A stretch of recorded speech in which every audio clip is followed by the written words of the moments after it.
witch is a bad thing. That's the only kind of witch that there is. Curú in a lei gur siad chur málartaí ar ghaoine. Gur siad abal tá alcas dhéanú. Gur siad giche linneamh muamhréithe. Curú in a lei gur siad a deanghfuil leis an diabhal. Bhí an diabhal istí I gorp na man.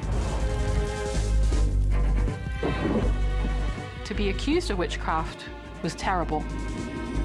Má raibhann tú duine amháin, aniu nó siad sin trúr, anim nó in trúr sin trúr eile, agus sin witch panic ceart. They were usually strangled and then they were burnt. Bhí ahan bhean I mhaol.